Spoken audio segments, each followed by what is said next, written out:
Morning बच्चों, आज हम लोग पढ़ेंगे अपने पाठ्य पुस्तक व्याकरण खंड से समास। इसके पूर्व हमने उपसर्ग का अध्ययन किया था, ठीक है। तो आज हम समास पढ़ेंगे। समास का अर्थ है संक्षिप्त या संयोग करना। जब दो या अधिक शब्दों को मिलाकर एक कर देते हैं तो उसे समास कहते हैं। जैसे भाई बहन, पीताम्बर, लंबोदर आदि। उपरोक्त शब्द समूहों से यह स्पष्ट होता है कि शब्दों को मिलाकर एक करने से समास का निर्माण होता है। जब दो या दो से अधिक शब्दों के मिलने से एक सार्थक शब्द का निर्माण हो तो इस प्रक्रिया को समास कहते हैं। इस प्रक्रिया में दो शब्दों के मिलने से जो नए शब्द बनते हैं वे सामासिक पद या समस्त पद कहलाते हैं। सामासिक पद के दो पद होते हैं। पहला पूर्व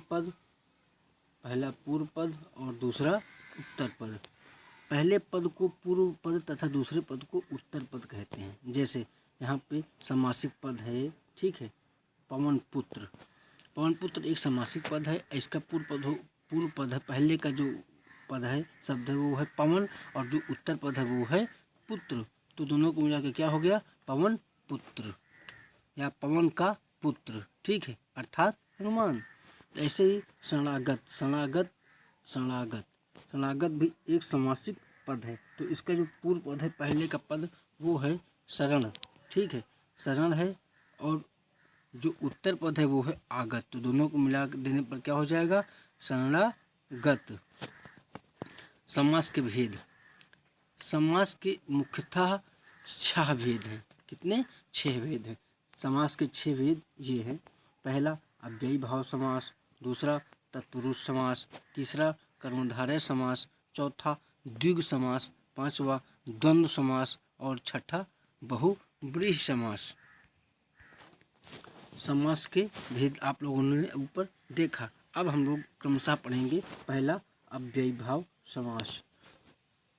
जिस समासिक पद में पूर्व पद अव्यय हो और उत्तर पद संज्ञा व अव्ययी भाव समास कहलाता है। जैसे कहने का आशय है, जिस भी पद का जो पूर्व पद होता है, पहले का पद, वह अव्यय हो और जो बाद का वो पद वह संज्ञा हो या कुछ भी हो तो वहाँ पे कौन समास होता है? अव्ययी भाव समास। जैसे प्रतिदिन, प्रत्येक दिन, इसमें प्रत्येक जो है वो पूर्व पद है और दिन उत्तर पद है, और इस समास पद क्या हो गया? प्रतिदिन। ऐसे ही सादर, आदर सहित, और तीसरा है यथा विधि, विधि के अनुसार। फिर समास पद आजीवन, जीवन भर, बाइज्जत, इज्जत के साथ। ऐसे ही बेशक, शक के बिना बेशक। दूसरा तत्पुरुष समास। जिस समास में पूर्व पद विशेषण तथा उत्तर पद प्रधान होता है। तत्पुरुष समास में जो पूर्व पद होता है अर्थात पहले का पद, ठीक है, जो पहला पद होगा वह क्या होता है? वह विशेषण होता है। विशेषण आप जानते हैं ना, संज्ञा शब्द जो विशेषण जो संज्ञा शब्द की विशेषता बताते हैं उसे क्या कहते हैं? विशेषण। तो विशेषण तथा उत्तर पद प्रधान होता है। प्रधान मतलब दोनों पद में मुख्य पद होता है उत्तर पद, उसे तत्पुरुष समास कहते हैं। तत्पुरुष समास में दोनों पदों के बीच कारक चिन्हों पर सगुण कर्म से लेकर अधिकरण कारक तक का लोप हो जाता है। विभक्तियों के आधार पर इनके 6 भेद किए गए हैं। कौन कौन से भेद? कर्म तत्पुरुष, करण तत्पुरुष, संप्रदान तत्पुरुष, अपदान तत्पुरुष और सम्मान तत्पुरुष तथा अधिकरण तत्पुरुष। ये 6 भेद किए गए हैं विभक्तियों के अनुसार। विभक्ति आप लोग पढ़े हैं ना, जैसे आप लोगों ने कारक पढ़ा था, तो वही कारक की ही विभक्तियां हैं, ठीक है। पहला कर्म तत्पुरुष। जिस समास में कर्म कारक की विभक्ति को का लोप हो जाता है उसे कर्म तत्पुरुष कहते हैं। जैसे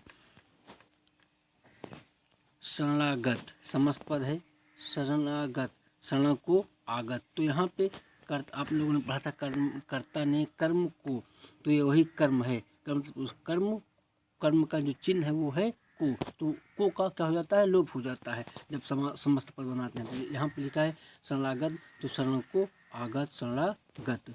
ऐसे ही स्वर्ग प्राप्त, स्वर्ग को प्राप्त। फिर समस्त माखन चोर, माखन को चुराने वाला, आप सभी जानते हैं माखन कौन चुराते थे। परलोक गमन, परलोक को गमन, गया हुआ। उसके बाद करण तत्पुरुष, करण तत्पुरुष जिस समास में करण कारक की विभक्ति से या के द्वारा का लोप हो जाता है। आप लोगों ने पढ़ा था ना कारक में कि करण का विभक्ति चिन्ह क्या है, करण ने, करण ने से, करण से, ने नहीं, कर्ता ने करण से के द्वारा। जिस समास में करण कारक की विभक्ति से या के द्वारा का लोप हो जाता है उसे करण तत्पुरुष कहते हैं। जैसे समास पद, भूख मरा, भूख से मरा, किससे मरा, कोई है ना उसमें कारण, भूख से मरा। ऐसे ही रेखांकित, रेखा से अंकित, हस्त लिखित, हस्त से, हाथ से लिखित, कोई ना कोई कारण है, उसी को कहेंगे करण तत्पुरुष। ऐसे ही मुंह मांगा, मुंह से मांगा, तुलसी तत्, तुलसी के द्वारा कृत, भयभीत, भय से भीत। अब चौथा है, तीसरा है संप्रदान तत्पुरुष।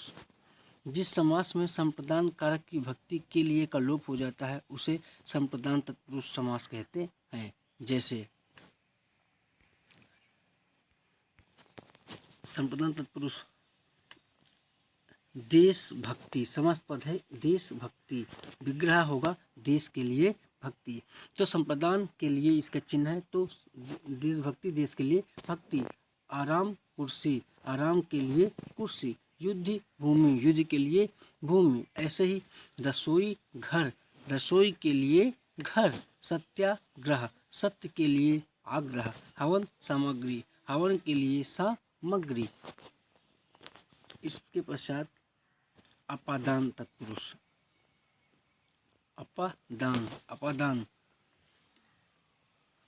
जिस समास में अपादान कारक की विभक्ति से का लोप हो जाता है उसे अपादान तत्पुरुष कहते हैं। जैसे समास पद, रोग मुक्त, रोग से मुक्त, इसमें अपादान, रोग से मुक्त। धर्म भ्रष्ट, धर्म से भ्रष्ट। धर्म विभुक, धर्म से विमुख।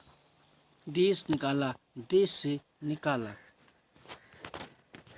संबंध तत्पुरुष जिस समास में संबंध कारक की विभक्ति का के की, संबंध का जो दो शब्द किन्हीं दो उनको जोड़ते हैं, ठीक है, संबंध स्थापित करने दोनों को मध्य, वहाँ पे संबंध होता है, चिन्ह का के की का लोप हो जाता है, उसे संबंध तत्पुरुष समास कहते हैं। जैसे घुड़ दौड़, घोड़ों की दौड़।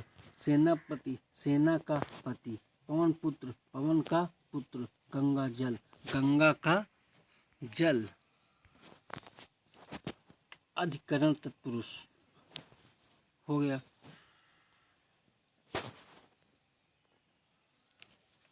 जिस समास में अधिकरण कारक की विभक्ति में पर का लोप हो जाता है उसे अधिकरण तत्पुरुष समास कहते हैं। जैसे पर्वतारोहण, पर्वत पर आरोहण। वनवास, वन में वास। गृह प्रवेश, गृह में प्रवेश। आनंद मग्न, आनंद में मग्न। कर्मधारय समास जहाँ विशेषण विशेष या उपमेय उपमान का संबंध हो तथा दूसरा पद प्रधान हो वहाँ कर्मधारय समास होता है। जैसे विशेषण विशेष, चरण कमल, यहाँ पे जो है चरण क्या है, यह विशेषण है और विशेष क्या है, कमल, कमल के समान चरण, ठीक है। कर कमल, कमल के समान कर। चंद्रमुख, चंद्र के समान मुख।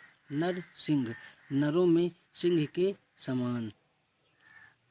फिर नील कमल, नीला कमल। पीताम्बर, पीला अंबर। महात्मा, महान आत्मा।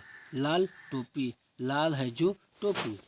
फिर द्विगु समास जिस समास पद में पूर्व पद संख्यावाची हो और पूरे पद समूह का बोध कराए उसे द्विगु समास कहते हैं। ठीक है, द्विगु समास का जो वो होता है वो संख्यावाची होता है।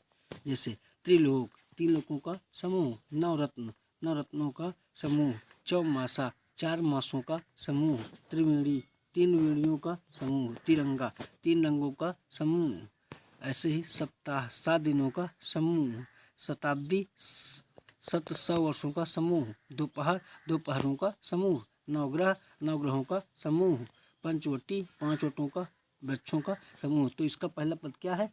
इसका पहला पद संख्यावाची है, इसलिए यहाँ पे द्विगु समास है। द्वंद्व समास, जिस समास में दोनों ही पद प्रधान होते हैं तथा आर्थिक दृष्टि से भी स्वतंत्र होते हैं उन्हें द्वंद्व समास कहते हैं। इसमें समुच्चय बोधक या और एवं तथा अथवा आदि का लोप हो जाता है। जैसे समस्त पद और शब्द समूह, राम रहीम, राम और रहीम, सुख दुख, सुख या दुख, खरा खोटा, खरा अथवा खोटा, जलवायु, जल और वायु, उतार चढ़ाव, उतार या चढ़ाव, लाभ हानि, लाभ या हानि, नर नारी, नर और नारी, अमीर और गरीब, अमीर या गरीब, चर अचर, चर तथा अचर, लेना देना, लेना या देना, रात दिन, रात और दिन, देश विदेश, देश और विदेश। अब बहुब्रीहि समास, बहुब्रीहि समास, जहाँ समास पद में आए दोनों पदों में से कोई भी प्रधान नहीं होता वरन यह दोनों पद मिलकर तीसरे पद के विषय में कुछ कहते हैं, वह तीसरा पद ही प्रधान पद होता है, उसे बहुब्रीहि समास कहते हैं। जैसे पीताम्बर, पीत पीला है, अंबर वस्त्र जिसका है अर्थात श्री कृष्ण। चतुर्भुज, चार हैं भुजाएं जिसकी अर्थात विष्णु। तो यहाँ दोनों पद प्रधान न होकर तीसरे की ओर इशारा कर रहे हैं। ठीक है, इसलिए बहुब्रीहि समास इन पदों में। नीलकंठ, नीला है कंठ जिसका अर्थात शिव। लंबोदर, लंबा है उदर जिसका अर्थात गणेश। तिरंगा, 3 रंगों वाला है जो भारत का राष्ट्र ध्वज। खड़ानंद, 6 मुख हैं जिनके अर्थात कार्तिकेय। विषधर, विष को धारण करने वाला सर्प। चक्रधर, चक्र को धारण करता है जो विष्णु। त्रिलोचन, 3 है नेत्र जिसके अर्थात शिव जी। गिरधर, पर्वत को धारण किया जिसने अर्थात श्री कृष्ण।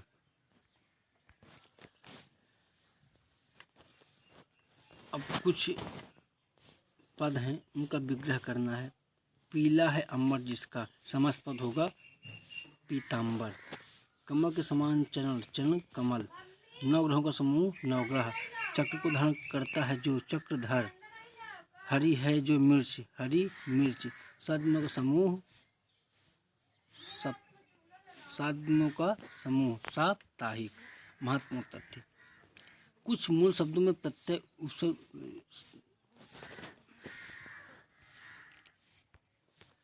अब बच्चों ये आप लोगों का गृह कार्य है। ठीक है, गृह कार्य है, इसे आपको करना है। ये समस्त पद हैं, इन समस्त पदों को विग्रह करके समास का नाम लिख देना है। ठीक है, तो ये आप इसे करके सेंड कीजिएगा। बहुत बहुत धन्यवाद बच्चों।